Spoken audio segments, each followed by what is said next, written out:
The January transfer window is officially open, and today we're reviewing our top players who need to move real bad. You guys ready for this? Man, some of these players need to move tomorrow, bro. All right, Tom and Raheem, I have you guys' picks. Tom, you said Yunus Musa. Get out of there, bro.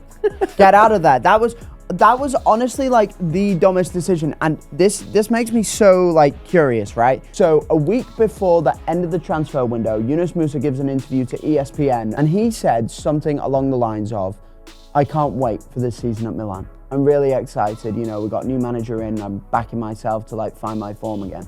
4 days later, he signs for Atalanta. Explain. It makes no sense. And I think he's played fewer than like 300 minutes all season. And it's crazy because their midfield is pretty much like just as good as AC Milan. So, but regardless, part of the appeal of Yunus Musa as well is that he can play anywhere. He can play anywhere, and okay, this is really dumb, but basic maths. They play with 3 centre mids, Atalanta. They play with like a 3-back with 5 or whatever. He can play as a wing back. He can play as a centre mid. In a pinch, he can play as a 10. Like there are so many spots in that team that are for him, and he's just not getting any minutes. So honestly, back to Milan, buddy. And it could cost him a World Cup spot too. Yeah, it will cost him a World Cup spot at this rate. Sad. It's a damn shame, man. Can't even explain it, bro. For real. I think with Yunus Musa, he's in a unfortunate position because you got to look at him like this. At AC Milan, he wasn't really getting the minutes, right? And this was supposed to be the move for him to finally be like, all right, I could establish myself. I could play consistently, whether that's at wing back, like, you know, or center mid, whatever position, because you know how versatile he is. To go to Bergamo now and not catch any minutes behind Emerson or Charles de Ketelaere, I mean, bro, it seems like a sideways move, bro. Yeah. Raheem, you said Neymar needs to leave Santos. Oh, Neymar needs a move out of Santos, and I'll tell you why. One, the season is over. So from this point on, Neymar has no games for a critical part of the season. Another thing as well, after this meniscus, whatever he needs to, you know, recover from that, I think Neymar does need to step up in competition as well. I think for Santos, they weren't that good of a side, man. Like, I was watching these highlight tapes. I'm watching Santos play on TikTok, and I'm like, damn, bro, when did Brazilians learn how to play actual football, bro? We kicking the ball now? Since when did Brazilians do that? You know what I'm saying? He was confused, bro. English trying to be Brazilians, and Brazilians are trying to be English. Nah, dude, bro, that's crazy. some American shit, bro. That's some AYSO tactics, bro. The way they booted up the field. Neymar was so taken aback. But I will say this, Neymar definitely needs a move to get fit again and to play at a level that's required to be ready for a World Cup. Do you know where Neymar's got to play? Where? He's got to play in MLS. You got to come MLS, Neymar, bro. absolutely. I mean, Actually, I don't even know, bro. An Inter Miami move wouldn't be smart from Inter Miami, but Inter Miami aren't smart anyway. Well, I think it would be really smart for them to bring on Neymar. Maybe from a branding standpoint? From a branding standpoint, for sure. But like, if they actually want to win football matches, like, not necessarily. I think he might still have it like that. No. Dude, they need to sign players who can defend. I talked to Javier Mascherano about this, and Mascherano said, we'd love to have Neymar, but we know using the MLS salary cap rules right now, it's impossible. Yeah. So like, we know there's Miami interest, right? Like from that quote alone, Miami would like to have him. Messi surely would like to have him, but I don't know if it's the most practical thing. But what's the most you think an MLS club would spend on Neymar? Like in terms of his salary? What, in terms of his yearly salary? Do you make him a DP or do you make him a 10 player? I mean, it depends what Neymar wants out of it. If Neymar is willing to take like the Luis Suarez route, right, and make him a TAM player where he by the way, we should normalize it, only makes a few $100K, right, then absolutely. But realistically, you've got to make him a DP. Miami could have up to 2 DP. No, they'll have 1 DP spot, won't they? How much were they giving Sergio Busquets? Like 15 million? They're giving Busquets a little bag. I think like 4, 5. Whatever, however much. There you go. Raheem, you picked Mo Salah. Why does he need to leave Liverpool?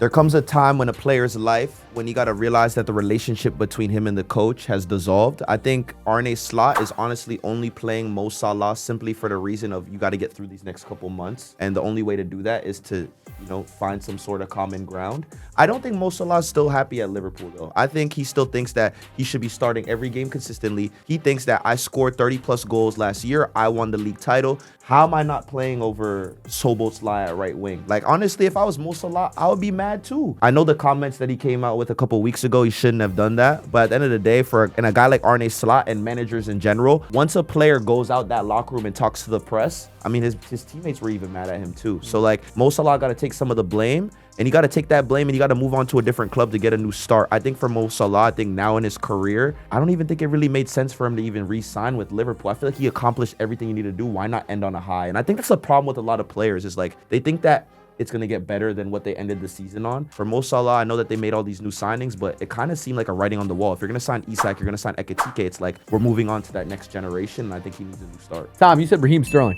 Yeah, I'd like to see him play some football at some point. Yeah. I couldn't even tell you. Is he on Arsenal's books? Is he on Chelsea's books? Couldn't even tell you guys. Bro, Raheem Sterling, just for not even for the England squad agenda, not even for the he's really good at football agenda, but mostly because I feel sorry for the guy and he deserves the rest of his career somewhere agenda. He's probably going to have to sign a 1-year contract with, at some club. I hope to God it's in the Premier League because I think he can still play at that level. But if he's got to go to abroad, maybe to MLS, second time I plugged this episode, just go play some football, bro. If you're liking the video so far, make sure you subscribe and like and comment down below who you think needs a move in this January transfer window. Raheem, you said Joshua Zirkzee needs to move. Joshua Zirkzee needs a move yesterday, bro. Free my boy Josh, man. Listen. I actually feel bad for Josh because I think he was in a situation where, look, at the end of the day, I think Syria molds Joshua Zirkzee's game the best. It's the league that he's the most comfortable in. It's the league that allows him to express his abilities on the pitch, which include holding the ball up, taking your time, figuring out the right passes, and going on for a finish. The Premier League doesn't allow Joshua Zirkzee the time and space to do the things that he's best at. And I think for him, and what's best for Manchester United, they bought Benjamin Sesko. They have all these players who are playing in that 9 spot. They kind of only play him in matches where a guy's like kind of injured or if he's unfit for the match. I would love to see Joshua Zirkzee as the number 9 starting striker for a club back in Italy, and I think he'll score double-digit goals again. I think he just needs that fresh start, and Manchester United, at the end of the day, just wasn't the right move. Manchester United, it seems like it's never the right move for anybody. Have you seen the thing? It's like a guy, the right move for the manager. It's like the guy on the newscast, isn't he? He goes, Manchester United, and then just starts laughing. Manchester United. It's just not the right move for anybody, man. Sesko's been terrible since going on there. Terrible, bro. Buemo's kind of put it together a little bit recently. Buemo and Cunha have both been cooking. But a lot of guys just go there and their career just dies. Oh, it's great. How many people can we name over the past like 15 years that's happened to? Too many.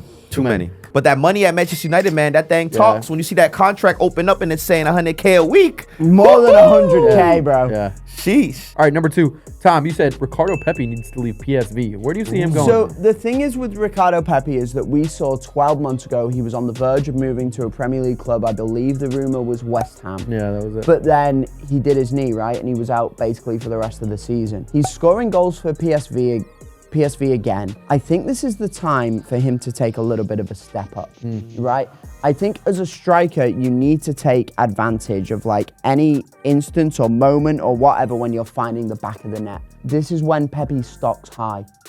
So do it. Do it. PSV are a good side. They're in the Champions League. They're playing good football. They're going to be there or thereabouts in the Eredivisie. We know that. But this feels like a moment, man. Do you feel like he's good enough to score goals in the Prem?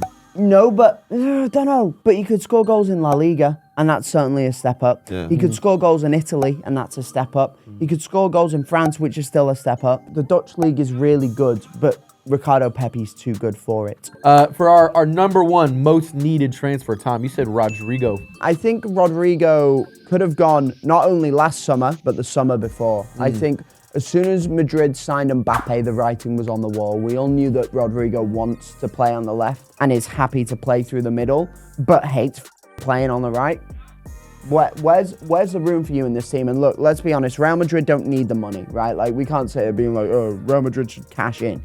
Dude, they're going to be fine. Rodrigo's an elite talent, and they could get 100+ million for him.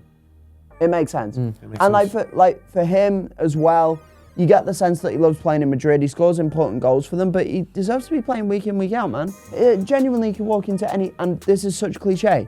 He'd be first choice for Liverpool on the left. He'd be first choice for Arsenal on the left. He'd be first choice for Man City on the left. Name a club. Come on, bro. He's there.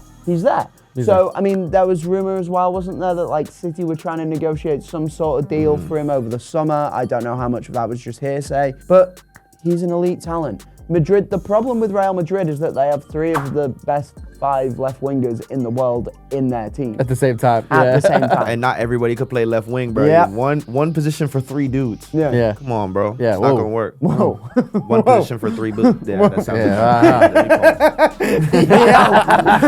Raheem, your number 1 most needed transfer. You said Kobe Minu needs to leave Man United. He's locked up. They won't let him out. They won't let him out. What happened with him? Bro, Kobe Manu, I feel so bad for him because he's in a position where like he's too good to leave, but like the tactical formation that they Just doesn't played fit just for him. doesn't fit him. Yeah. So it's like, what are you gonna do with me, bro? Are you gonna let me grow, or are you just gonna keep me here and just have me playing garbage minutes? We all know Kobe Manu is too good to be on the bench for Manchester United, and he's at a critical point in his career. He has to play in the World Cup next year. England got so much competition at center mid, bro. You can't. Sorry to cut you off, mate. I don't think he'd make the England squad anyway. I mean, it's No, I think he really does. I think look he at does. that I don't position think he though. does. I That- don't think he does. Who- At CDM. I don't think he At does. CDM. Who's that CDM? You got Declan Rice. Starting. That's Declan it. Rice, Elliot Anderson, Tuchel rates him to Okay, the moon, and then- he is an excellent and then give me one defensive more. player. Adam Wharton. Nah. I think Manu makes it in over I think there. Manu is an unbelievable footballer, but I don't think he's shown enough over how do I say this, more of a length of time.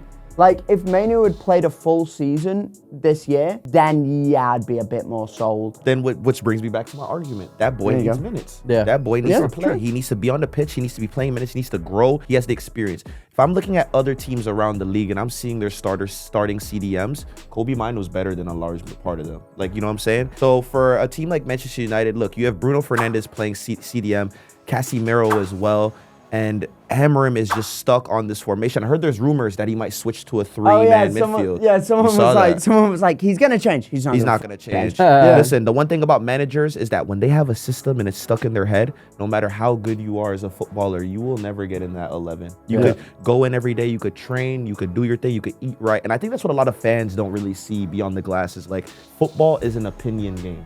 If you don't fit the formation, if the manager doesn't rate you, you're not getting on the field. And that's what Kobe Manu is going through right now. It's not because he's not good enough. Everybody knows Kobe Manu is good enough to start for Manchester United.